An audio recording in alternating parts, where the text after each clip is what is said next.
A lot of big moves. I thought the Cubs were just like, you take anybody. Cubs said, fuck it. They're gone. You want the bat boy? We'll take the bat boy. Yeah.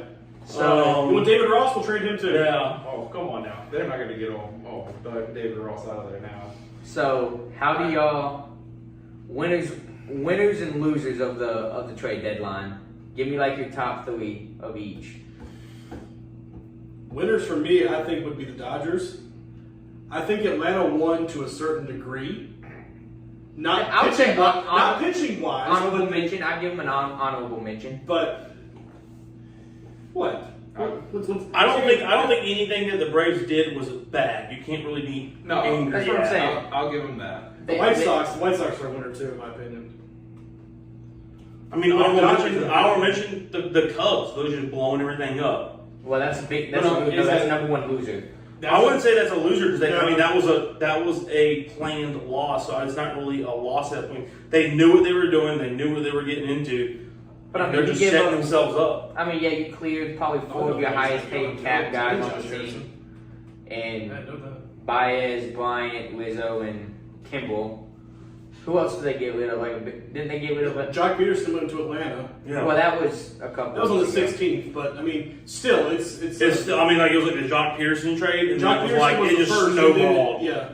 So the first one to go was Rizzo was the first to go. Then Baez went, and then Bryant was a last minute acquisition. And Kimball was too. Yeah, Kimball. So,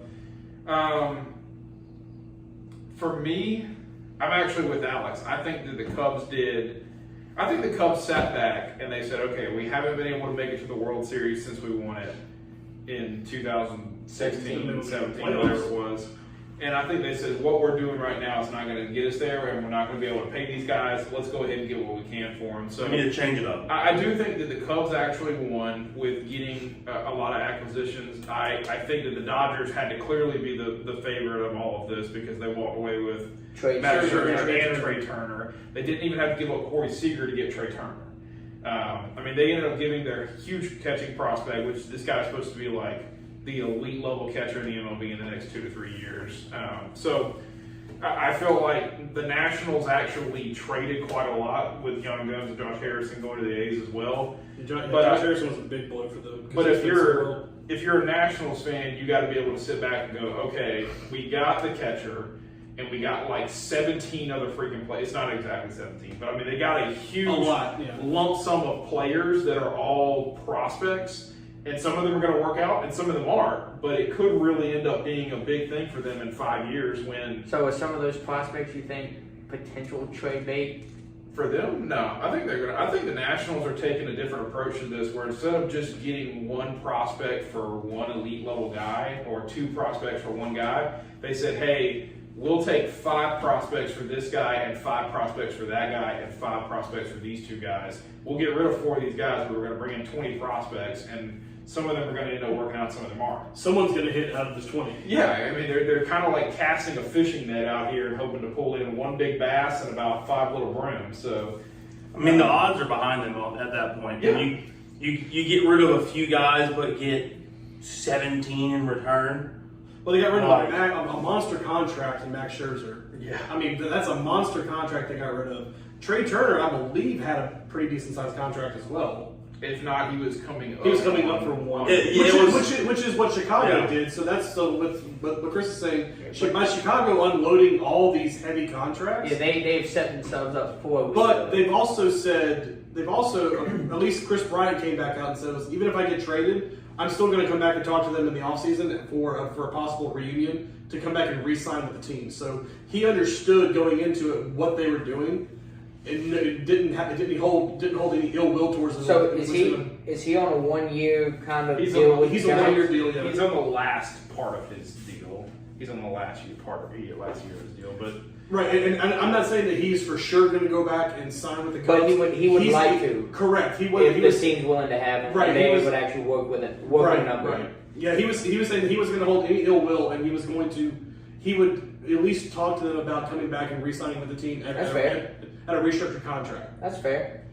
I mean, I think I actually think the Giants getting Chris Bryant is really, really huge. It's really good for them. When you're leading the division over the Dodgers, you need a star power. You need somebody in that lineup that's just going to be able to do something for you. And let's say Evan Longoria comes back finally, and he is healthy, and he is playing the way that he was at the beginning of the year. You move Chris Bryant to first base or left field. I mean, Chris Bryant's literally played basically everywhere the entire season for the Cubs, just fit into a lineup somewhere.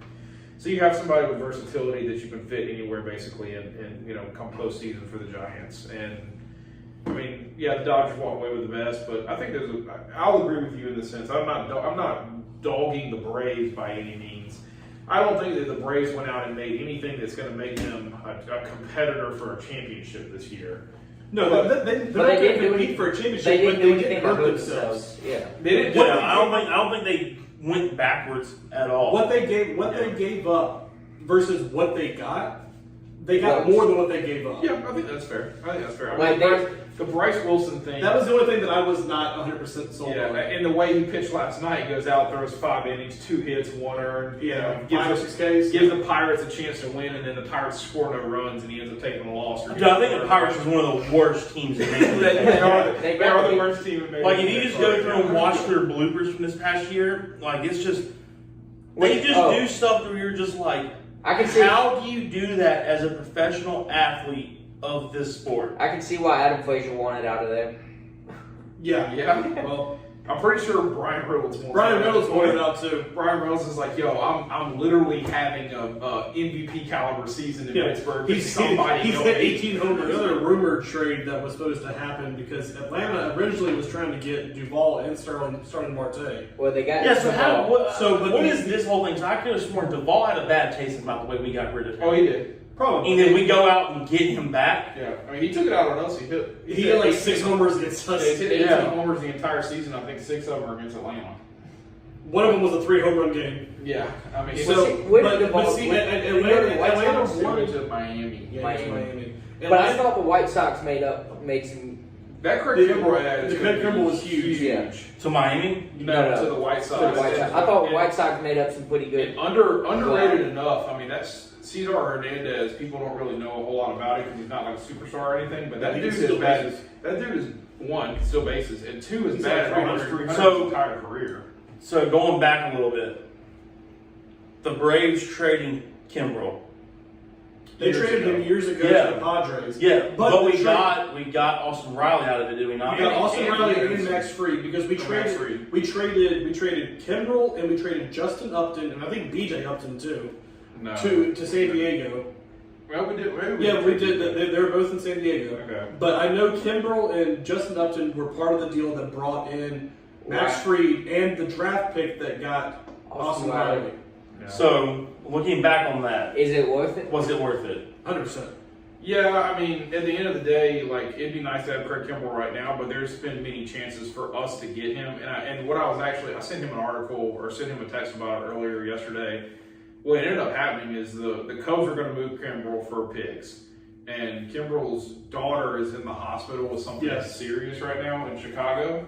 And as a gesture of good faith or like goodwill or just being a great overall guy, the GM of the Cubs traded him to the White Sox instead of trading him to other people where he could have gotten more because Craig's going to get to stay in Chicago on the side of Chicago where he lives and stay with his daughter in the hospital. Which I think is just a really, really cool thing. So, I mean, he literally just moved him from one side of the city to the next. Yes. Yeah, Craig apparently Other side of the river. But I'm just saying, organization-wise, he just moved a few blocks down Across the river, yep.